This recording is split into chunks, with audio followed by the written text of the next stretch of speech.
اے میرے وطن یہ کیسی آزمائش ہے، کیا تم نے کبھی اس مٹی کا درد سنا ہے؟ وہ مٹی جو سونا اگلنا چاہتی تھی مگر اس پر تقدیر کا سیاہ سایہ پڑ گیا۔ میں اس وطن کی بات کر رہا ہوں جسے قدرت نے ہر نعمت سے نوازا مگر ہر دور میں وہ کسی نہ کسی آفت کی نظر ہوتا رہا۔ آخر میرے ملک کو کس کی نظر لگ گئی ہے؟ یہ وہ سوال ہے جو ہوا میں گونجتا ہے، جو ہر شہری کی خاموشی میں پناہ ہے۔ ہم نے آنکھ کھولی تو سرحدوں پر جنگ کے بادل چائے تھے، معصوم خوابوں کو بارود کی بو کھا گئی۔ ہم نے دشمن کو للکارا، سینہ تان کر جنگ لڑی مگر زخموں کا حساب آج بھی باقی ہے۔ کیا یہ عالمی سازشوں کی نظر تھی جس نے ہمارے امن کو تار تار کر کے رکھ دیا؟ جب ہم بیرونی خطرات سے فارغ ہوئے تو قدرت کا قہر نازل ہوا۔ سیلاب یہ صرف پانی نہیں تھا، یہ آسمان کا وہ آنسو تھا جو ہماری بستیوں کو بہا لے گیا۔ کھیت اجڑ گئے، چھتیں گر گئی اور ہر طرف لاشوں اور بے بسی کا منظر تھا۔ کیا یہ قدرت کی بے رخی تھی یا پھر ہماری غفلت کی سزا؟ سب سے بڑا المیہ باہر کی جنگ یا باہر کا سیلاب نہیں بلکہ وہ اندرونی کھوکھلا پن ہے جو ہمیں چاٹ رہا ہے۔ چوریاں صرف گھروں میں نہیں ہوتی، چوری تو ہمارے ایمان کے ساتھ ہو رہی ہے۔ یہ وہ بددیانتی ہے جو غریب کے نوالے کو چھین لیتی ہے۔ ملک کا خزانہ تو بھر رہی ہے مگر عوام کی جیبیں خالی ہیں۔ وہ غریب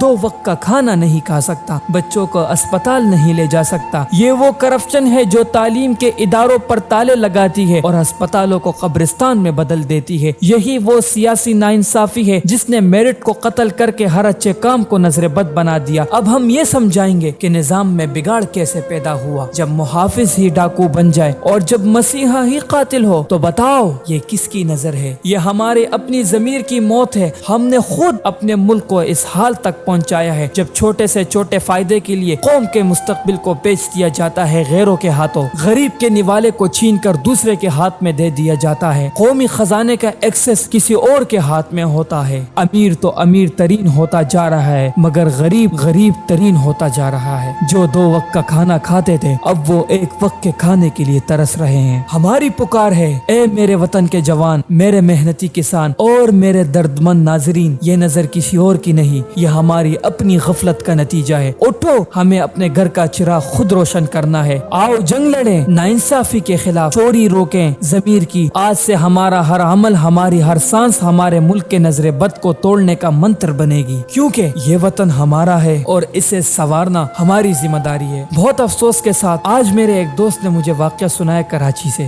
وہ اور اس کا دوست رات آفس میں اپنی ڈیوٹی مکمل کرنے کے بعد صبح فجر کی نماز کے بعد نکلتے ہیں۔ انہیں کراچی نیشنل اسٹیڈیم کے روڈ پر 2 مسلح افراد روکتے ہیں، اسلحے کی زور پر انہیں لوٹتے ہیں۔ اس سارے منظر کو دور ایک رکشے والا دیکھ رہا ہوتا ہے بے بسی کے ساتھ۔ وہ ان سے کہتا ہے کہ کچھ فاصلے پر ایک پولیس کی گاڑی کھڑی ہے، آپ جا کے وہاں بتائیں، ہو سکتا ہے آپ کی کوئی مدد ہو۔ میرے خیال سے وہ ناآشنا تھا اس نظام سے۔ خیر، جب یہ دونوں بے بس جاتے ہیں پولیس والوں کے پاس، انہیں صورتحال سے آگاہ کرتے ہیں تو ان پولیس والوں کا کہنا ہے کہ صبح سے لے کر ابھی تک یہ 6ٹھی شکایت ہے، یعنی فجر کی نماز سے لے کر 7:30 بجے تک 6 وارداتیں ہو چکی ہیں، اور ان پولیس والوں کا کہنا ہے کہ یہ ہمارا ایریا نہیں ہے، یہاں ہم کارروائی نہیں کر سکتے۔ تو میرے دوستو، ہمیں اپنے لیے جو کچھ بھی کرنا ہے خود کرنا ہے، اپنی آواز کو بلند کرنا ہے، اپنے ملک کو آگے بڑھانا ہے، یہ سب ہم نے خود کرنا ہے، کیونکہ آپ اس فریاد کے آخر میں جان چکے ہیں کہ یہ ہمارا ایریا نہیں لگتا۔